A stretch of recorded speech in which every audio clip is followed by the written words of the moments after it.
Hey, salut la gang, c'est JP pour l'école du jeu. Dans les dernières années, on a eu des jeux de société avec des chats, avec des lamas, avec des oiseaux. Aujourd'hui, on a des yaks. Je vous présente les règles de ce jeu en 5 minutes. Laissez-moi un pouce vers le haut et on y va.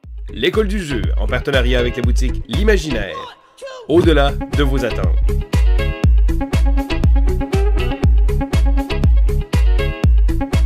Yak est un jeu pour 2 à 4 joueurs d'une durée d'environ 45 minutes. Dans ce jeu, vous vous retrouvez dans les hauteurs de l'Himalaya et vous devrez utiliser les yaks afin de transporter de très grosses pierres.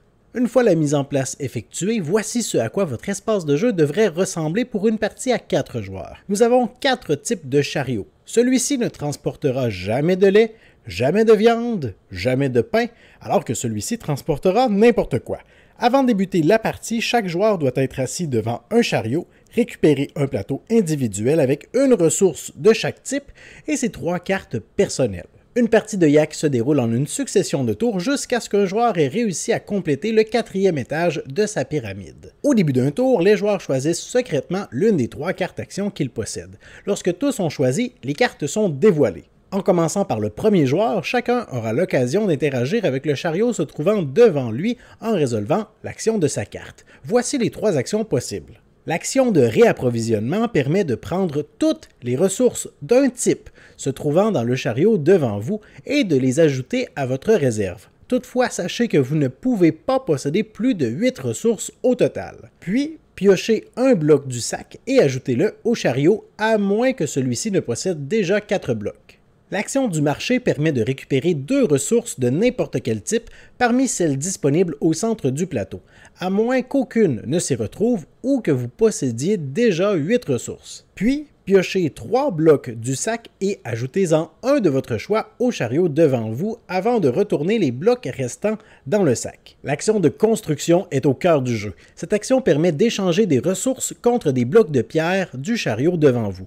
Pour savoir combien de blocs vous pouvez récupérer, consultez la charte. Par exemple, récupérer 2 blocs présents dans ce chariot me coûterait présentement 3 ressources. Par contre, pour chaque bloc de cristal récupéré, vous devrez payer une ressource supplémentaire. Attention, lorsque vous payez des ressources, vous devez les ajouter à la cargaison du chariot devant vous en respectant les restrictions.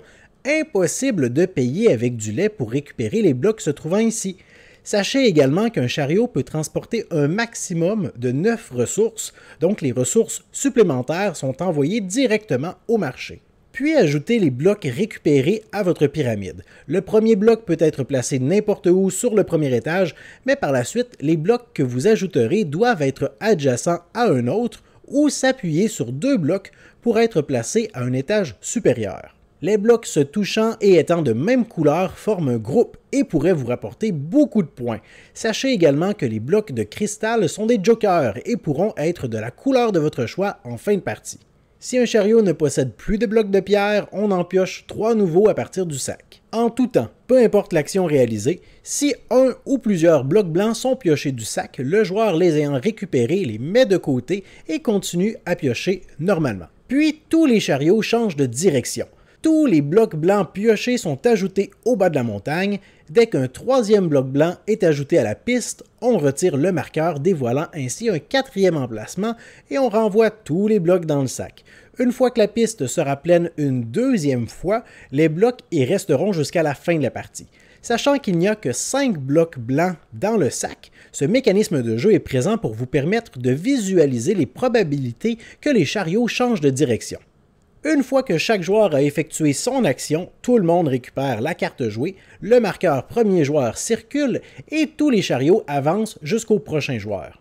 La partie se termine une fois qu'un joueur complète le 4e étage de sa pyramide et récupère ce marqueur. Tout le monde pourra jouer une dernière fois, puis on passera au décompte final. En fin de partie, chaque joueur doit déclarer la couleur des blocs de cristal se trouvant dans sa pyramide, puis des points sont alloués pour la taille de chaque groupe, le nombre total de groupes formés, les blocs seuls, le joueur ayant déclenché la fin de la partie et pour le joueur ayant le plus de ressources restantes. Celui avec le plus grand nombre de points est déclaré grand vainqueur.